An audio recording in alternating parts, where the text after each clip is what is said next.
Dobrodošli, dragi moji, na kanal Aurorine kuhinje. Danas Aurora mesi jednu predivnu pogaču, bit će predivna, ukrasna, verujem da će i vama da se sviđa, zato ostanite sa mnom u nastavku videa i pogledajte. Treba nam 400 ml mlakog mleka. Treba nam kvasac. Imam 8 grama suvog, a vi možete oko 35 grama svežeg. Dodat ću malo šećera.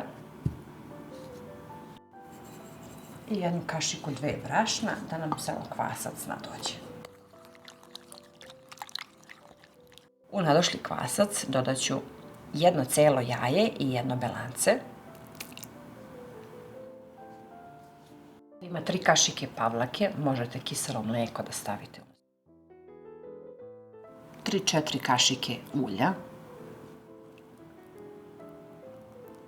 Ovdje ima 1 kašika alkoholnog sirćeta, može bilo koje drugo. Sad dodajem brašno i 1 punu kašičicu soli.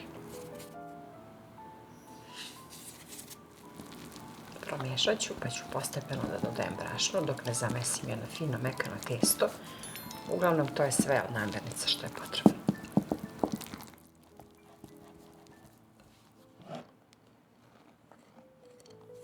Ovdje ima 900 grama brašna, pa ja tako postepeno dodajem dok se testo lepo ne odvoji od ruku.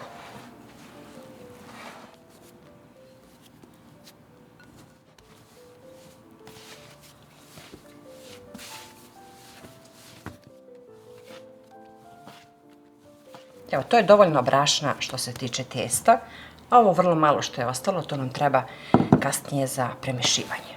Sad ide u vanglicu na nekih 30 minuta da naraste.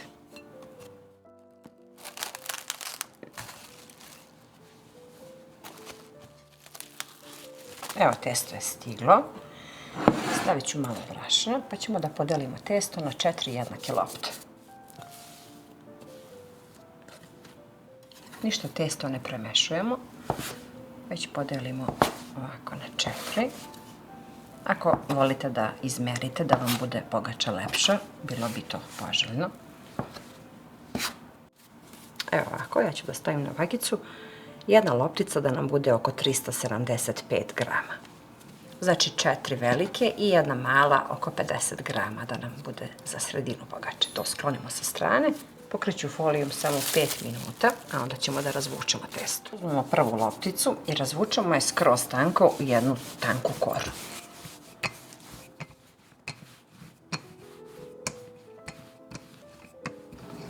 Evo, to je dovoljno, znači skroz tanko sam razvukla ovu koru koliko može. I sad premazujem puterom.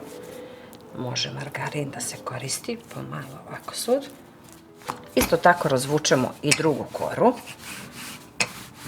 Sad ću ovako lakše na oklagiju da prenesem ovu koru. Recimo preko ove premazane prve kore. Pa ćemo to lijepo da razvučemo, da budu ovako spojene. Jedna preko druge. Opet malo premažemo preko cele kore. I sad ove 2 kore lijepo samo umotamo u rolat. Krenemo lijepo od početka kako bi ona posle bila lisnata. I taj rolat sklonimo sa strane i tako isto ponovimo i sa ove 2 kore.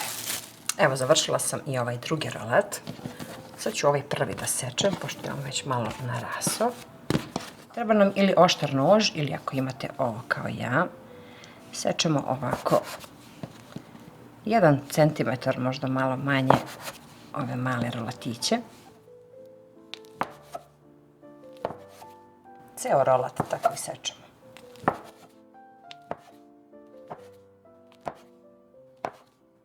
Isto tako uradimo i sa ovim drugim i sečemo ceo. Prvo ću ovaj kraj naravno da stavim kako bi počela ovaj rolat i 1 po 1. Samo blago naslonim na ovaj prethodni. Samo ih ovako blago prislonite jedan uz drugi i sve tako idemo u krug. Jako je jednostavna pogača. Vidjet ćete koliko je lijepa na kraju. Sad idemo ovaj drugi red, ali njih samo ovako stavljamo. Prislonimo ih, samo ih malo preklopimo i idu ovako u krug jedan preko drugog, a isto tako blago, ali više uspravno. Evo kako treba da izgleda. I onu malu lopticu koju smo sklonili na početku stavimo u sredinu. Evo sad možete da vidite koliko je lepa i velika. Moja tepsija je 33 cm, da ne zaboravim da vam kažem.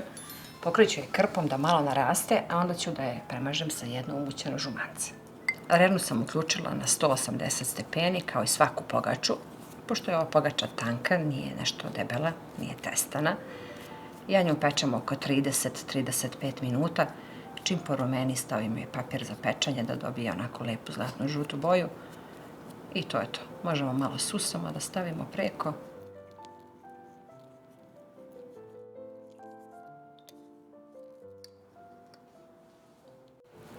Evo, pogača je gotova. Pekla sam je 40 minuta. Pogledajte kako je ona lijepa i lisnata. Sad ću malo ovo futaro što je ostalo na četkicu da premažem. I ovu pogaču, nažalost, ne možemo da lomimo jer ona ide dalje. Tako da ona će sad da se upakuje u kesu. Ali vi znate moje pogače kakve su, tako da ja vam predlažem da napravite po ovom receptu jer je jako jednostavna i lepa. Može svako da je napravi. Aurora je pripremila ovu kesu i sad će ona lepo da se spakuje. To bi bilo za danas. Eto, moramo tako da se rastanemo. Aurora vas puno pozdravlja sve. Hvala vam na divnim komentarima. Pa se vidimo uskoro sa nekim novim receptom iz moje kuhinje.